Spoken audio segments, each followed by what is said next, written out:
Bienvenidos a esta nuestra tercera semana de Ontología desde los pueblos. Hoy tenemos que concentrarnos en nuestro contexto cultural.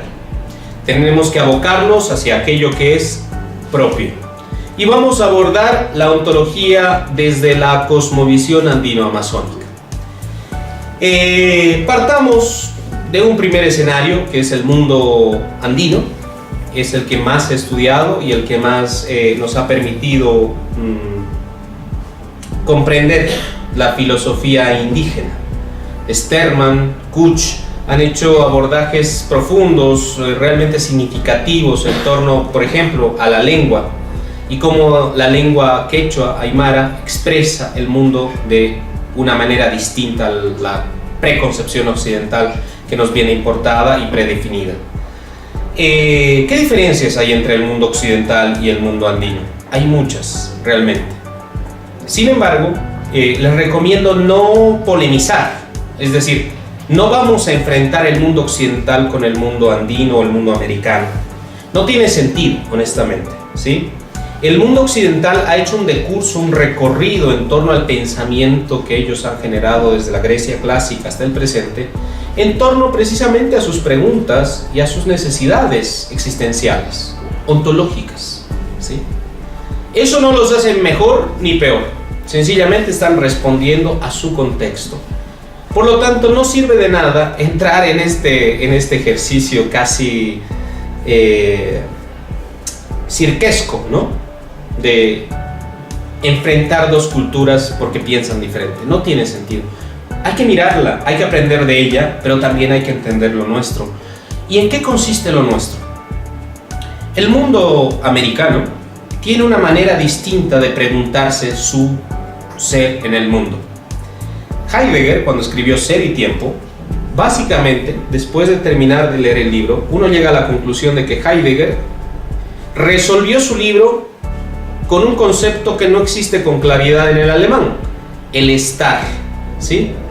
Es decir, después de muchas páginas de filosofar, dice lo que pasa de que el ser humano está en el mundo, ¿sí? El ser se explica en el estar. El estar es una condición de tiempo y espacio. Uno está situado en una realidad y uno ve el mundo desde su realidad, desde su tiempo y de su espacio. Yo nací en Bolivia, actualmente tengo casi 40 años. ¿Qué miro del mundo? Todo lo que puedo mirar del mundo es precisamente lo que yo soy en este momento y en este espacio, ¿sí? Si hubiese nacido en Estados Unidos, en Australia o en China, seguramente pensaría completamente distinto a lo que yo puedo pensar sentado aquí mirando la cordillera del Tunari, ¿sí? Mirando la realidad de mi sociedad. Todo lo que puedo pensar es en este contexto, en este tiempo, en este espacio, ¿sí? Esto nos permite llegar a una conclusión que se remite mucho al concepto primordial de la filosofía andina. Y es que para la filosofía andina, esta condición de estar es fundamental. Si la pregunta primordial de Occidente es el ser, ¿qué es el ser y por qué existe en lugar de la nada? La pregunta fundamental del mundo americano no es el ser, ¿sí? Es ¿qué estoy haciendo aquí? Es el estar. Y en alemán no existe esta definición tan clara como en el castellano, que uno puede partir un mismo verbo en dos. Ser y estar son dos cosas distintas. ¿Cómo estoy en el mundo? ¿Cómo me someto al mundo? Y el mundo americano, particularmente el mundo andino, se entrega al mundo. Es un ser yecto, dice Kuch.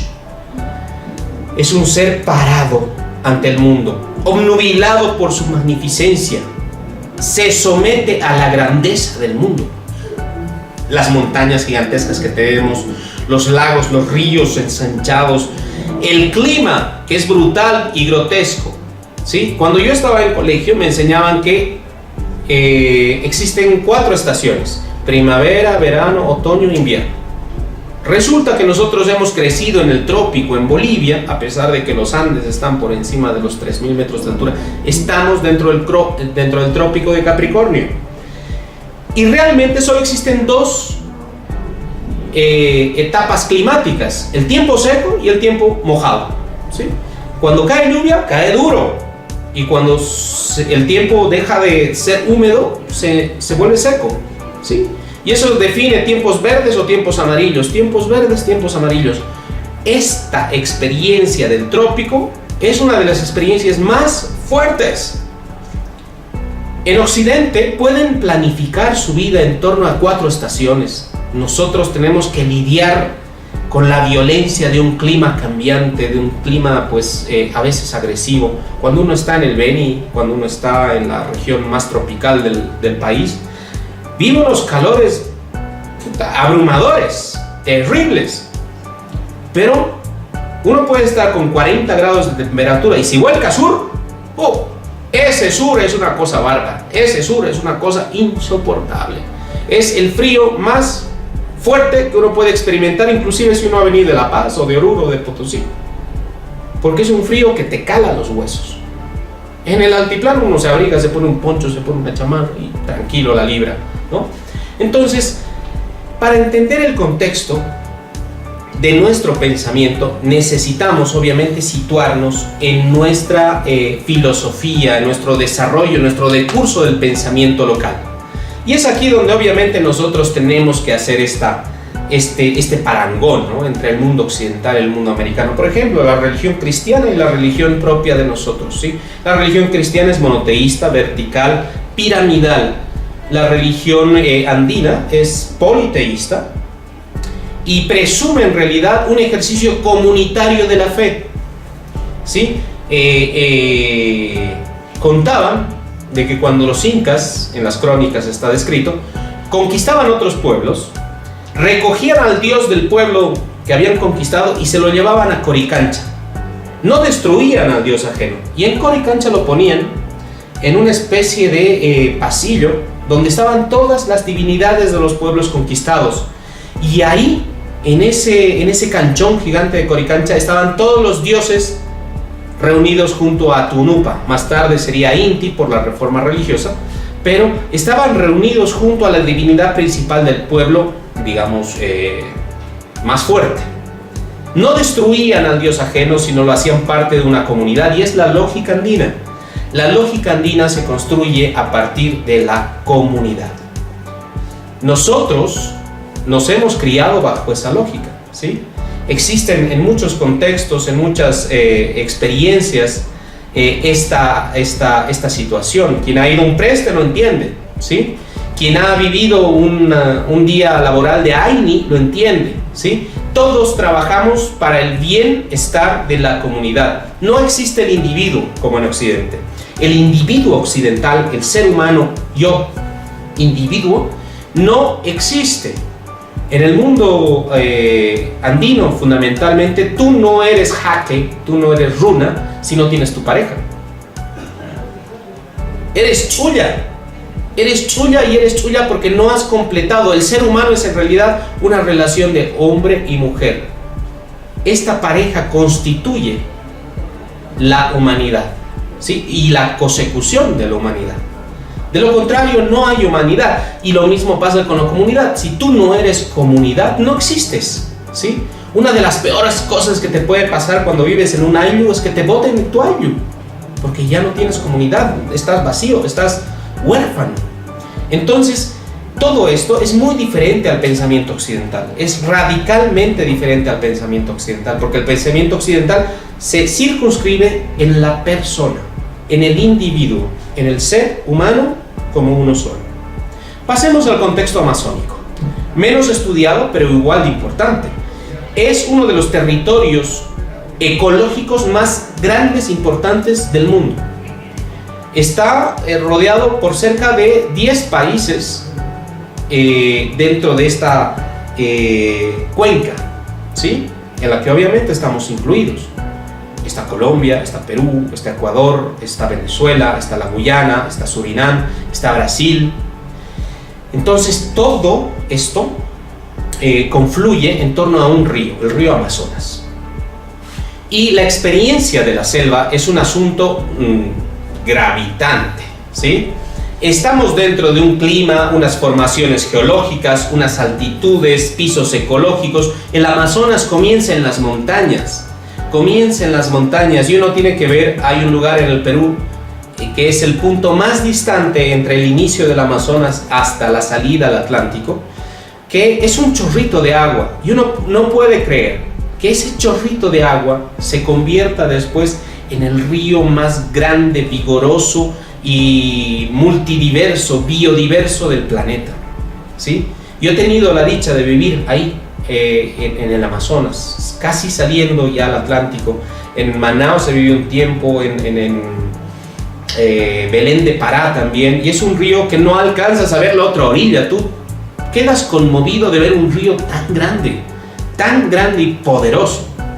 Y uno dice, ¿cómo se han formado las culturas aquí? Las culturas en el mundo amazónico deben ser, sin lugar a dudas, el mundo más, la realidad más diversa de la realidad humana. Existen a la actualidad cerca de 1000 idiomas distintos que se hablan todavía en el Amazonas. En el tiempo de la conquista existían más de 5000 pueblos contactados. Y cuando pensamos en el mundo el mundo andino, decimos quechuas, aymaras, chipayas, urus, ¿no? Y bueno, ahí los contamos casi con los dedos, ¿no? Podemos llegar a unos 10, 15 pueblos andinos, ¿no? Inclusive cuando vamos al Ecuador, los ecuatorianos hablan del pueblo quichua, que es en realidad una extensión del antiguo imperio incaico, ¿no? Entonces, nos enfrentamos al Amazonas en realidad a una diversidad cultural sorprendente. ¿Y por qué? Por la lógica de vida, por la lógica cultural en la que ellos viven, ¿sí? El Amazonas se rige por las subidas y las bajadas del río. Si en el mundo andino es el tiempo seco y el tiempo mojado, en el mundo amazónico es las subidas y las bajadas del río. Las subidas y las bajadas del río obligan a la gente a migrar, a cambiar de posición geográfica, a buscar mejores tierras para cultivar, mejores lugares para pescar. Entonces, el guaraní, por ejemplo, tiene cerca de 30 variables lingüísticas en toda la cuenca del Amazonas, si no es más. ¿Por qué? Porque fue un pueblo que seguramente se dividió, y se dividió, y son como pequeños núcleos de un mismo tronco lingüístico que seguramente pertenece a una familia primigenia de migrantes que ha conseguido multiplicar su experiencia del mundo a partir de distintas experiencias geográficas. Entonces, el Amazonas nos enfrenta a un contexto supremamente diverso. Y esto nos obliga a mirar el mundo de manera holística, ¿sí? Nuestro ser en el mundo, como lo diría Heidegger, está circunscrito precisamente a nuestra experiencia de tiempo y espacio. Y esto se define con claridad en el Amazonas, ¿sí? Si ustedes han podido pasar o han estudiado temas de lingüística, ¿sí? Los chimanes y los mocetenes tienen precisamente un emparentamiento lingüístico.